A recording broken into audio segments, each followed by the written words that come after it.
sua terra e sua gente. O relato sobre a vida do profeta Elias inicia-se com uma declaração sobre a sua terra e seu povo. Então, Elias, o tisbita, dos moradores de Gileade. 1 Reis, capítulo 17, versículo 1. Estas palavras põem no cenário bíblico uma das maiores figuras do movimento profético. Elias era de Tisbe, um lugarejo situado na região de Gileade e a leste do Rio Jordão. Esse lugar não aparece em outras passagens bíblicas, mas é citado somente no contexto do profeta Elias. 1 Reis, capítulo 21, versículo 17 e 2 Reis, capítulo 1, versículo 13 e 8. Elias se tornou muito maior do que o meio no qual vivia. Na verdade, não foi Tisbe que deu nome a Elias, mas foi Elias que colocou Tisbe no mapa. Davi, Pedro e Paulo também construíram uma história cheia de sentido e significância. Todos nós deveríamos imitá-los e viver de tal modo que a nossa história se tornasse um testemunho para a posteridade. Sua fé e seu Deus. O nome do profeta Elias já revela algo de sua identidade, pois significa, Javé é o meu Deus, ou ainda, Javé é Deus. Elias era um israelita e como tal, professava sua fé no Deus verdadeiro, que através da história havia se revelado ao seu povo. Com o desenrolar dos fatos vemos o profeta afirmando essa verdade. Por exemplo, quando desafiava os profetas de Baal. Elias orou: ó Senhor, Deus de Abraão, de Isaque e de Israel, manifeste-se hoje que tu és Deus em Israel, e que eu sou teu servo. 1 Reis, capítulo 18, versículo 36. Deus era o Senhor dos patriarcas, da nação de Israel, e Elias era um servo dele. Deus era o Senhor de Abraão, um dos maiores personagens da história bíblica, mas Elias estava consciente de que ele também era o seu Deus.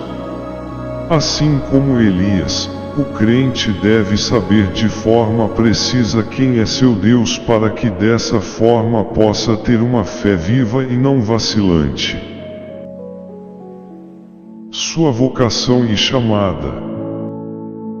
A vocação e chamada de Elias foram divinas da mesma forma como foram as vocações e chamadas dos demais profetas canônicos.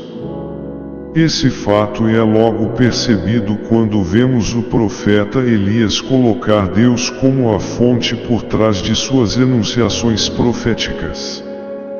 Vive o Senhor, Deus de Israel, perante cuja face estou.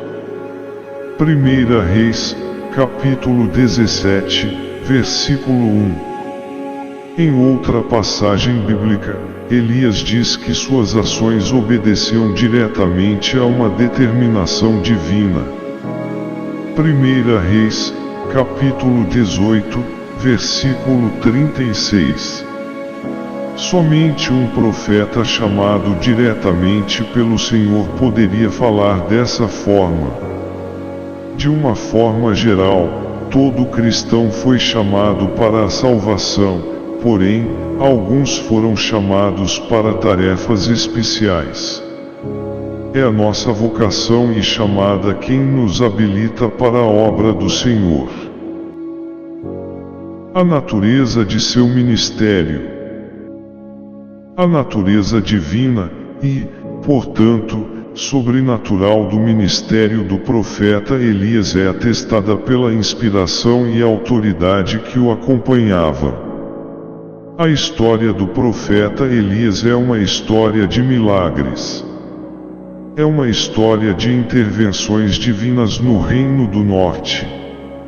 Encontramos por toda parte nos livros de Reis as marcas da inspiração profética no ministério de Elias.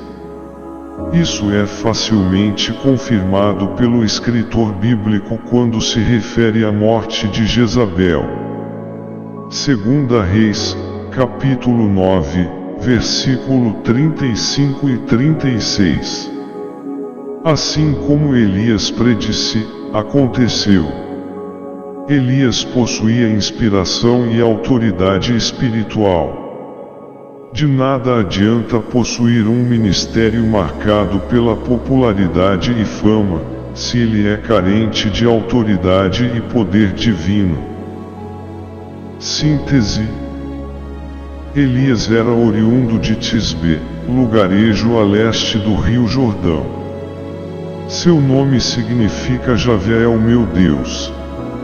A inspiração e a autoridade encontradas em Elias denotam a natureza divina do seu ministério.